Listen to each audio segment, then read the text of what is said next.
Good morning. On this special day, Christmas Eve, I offer to you a story by Martha Stern, and this is entitled Holy New Light, and I'll be reading it in edited form. Last December, Martha and Bob went to the planetarium at their local high school to see the program the planetarium had put together on the Christmas star. They were part of a very small crowd. There was a young couple and their baby. Martha's kind of suspicious of little babies at the movies and so forth, and this little one looked to her like a potential troublemaker. There was an older man there who turned out to have worked on the renovation of the planetarium. He was proud of the job the volunteers had done, and rightly so. It was state of the art. He also turned out to be the grandfather of the little baby, and proud of her too. As far as Martha was concerned, the jury was still out on the baby. They all chatted while the clock moved on a little past the hour when they were supposed to get started. The baby situation was tenuous. She was goo-gooing, but we all know how quickly goo-gooing can turn on you.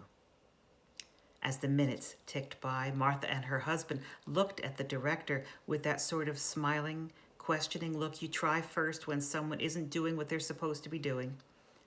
And the director said he was waiting just a minute or so since he'd hate for somebody to come in the middle. The baby situation was definitely ominous.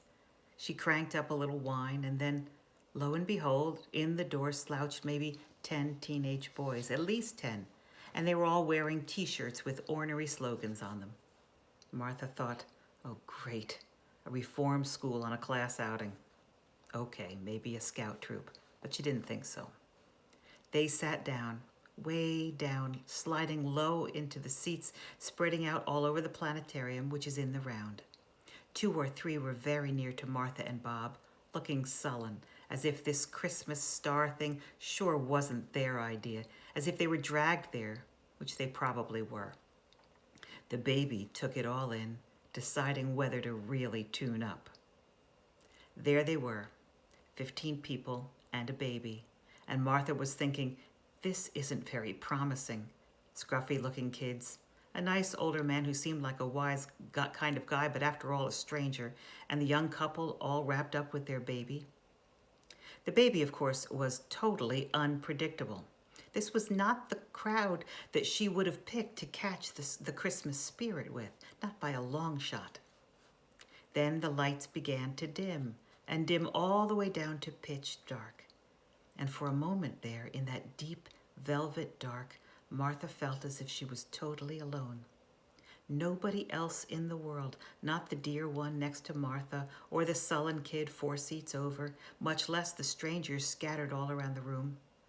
For a moment, she dwelt in a land of deep darkness, in a round, dark world, all alone. And as it stretched on, the time of darkness closed in on her, and she became strangely afraid. And then, slow,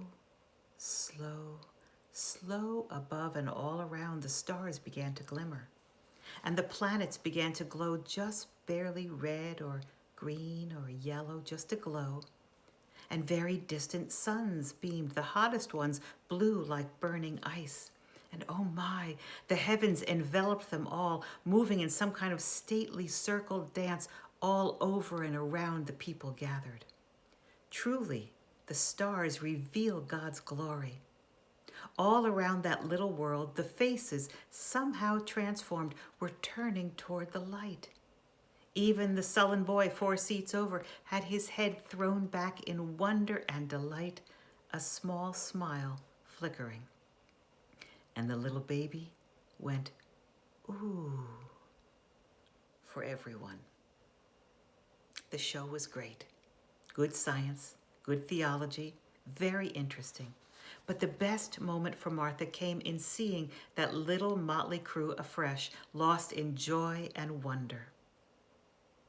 There was another motley crew, so long, long ago, a very unlikely crowd, not at all whom you'd pick to catch the Christmas spirit with.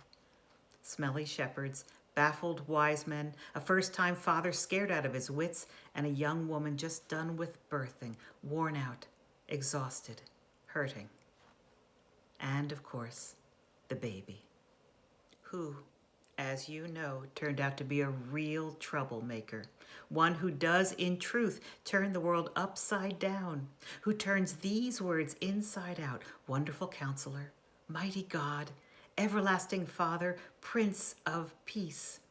Come as a little child for them so long ago and for us, so that through him any old motley crew can start out even in the dark and end up seeing each other and ourselves in a wholly new light. Through the eyes of that little baby, any old motley crew can see that we are beloved beyond the telling, in the light of the gaze of God who comes to us again this dark and starless night. Friends, as you go into this day, know that God is with you.